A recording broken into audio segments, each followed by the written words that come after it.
In this short video, we'll discuss collocations.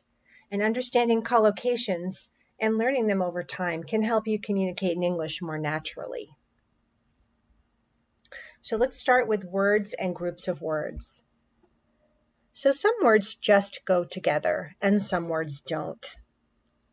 The traffic in LA is heavy, it's bad, it's terrible.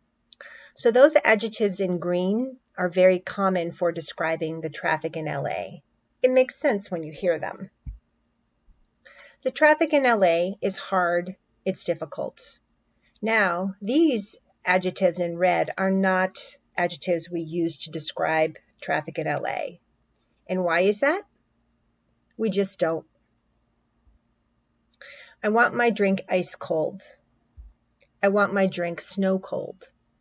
So why can't we describe the cold drink as snow cold? It's because we just don't say it that way. It's not natural in the language. Okay, I want to gain more knowledge about collocations. So with the word knowledge, we often use, it's very common to use the word gain. I want to acquire more knowledge about collocations. Again, knowledge goes with this verb acquire. And finally, I want to get more knowledge about collocations. In this case, we're still talking about knowledge, but the verb get is not used with knowledge. Gain and acquire are used with knowledge. So what are collocations? Collocations are groups of words that go together naturally in English. We might say a bright light, a heavy load,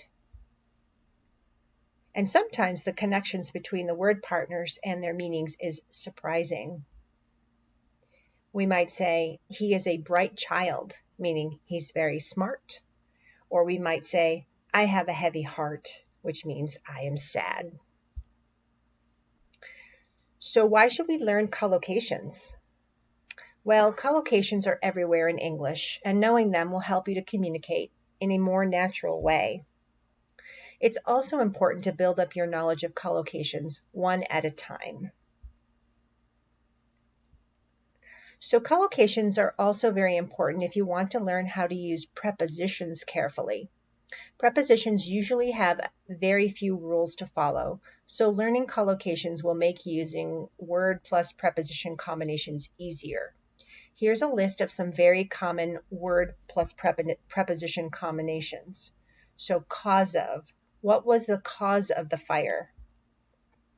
What's the benefit of studying at SMC? The sun has a strong effect on me. What was the impact of the earthquake?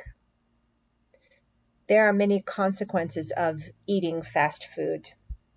So to be aware of, to believe in, what is the theory of? So let's look at where we can find collocations.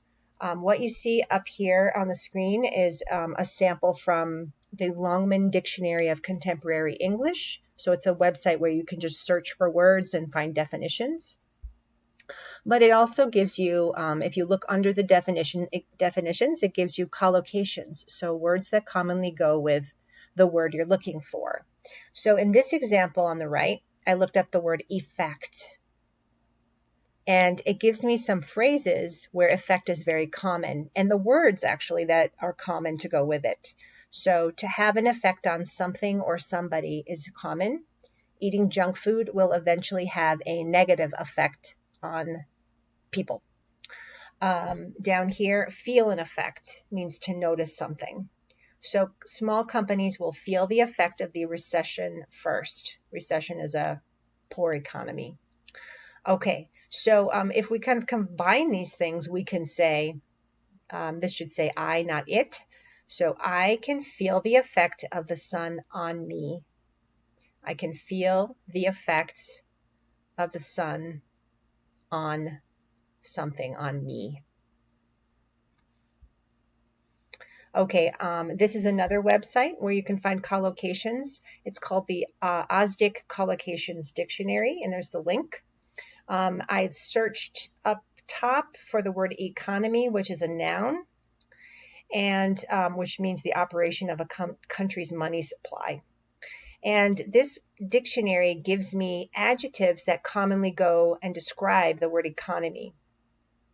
So, for example, you might see domestic, global, international, local economy, global economy. Those are the common adjectives in bold that go with the word that you searched for. Down below, there are common verbs that go with economy. So to build or rebuild an economy. So it says for building a strong economy. Okay.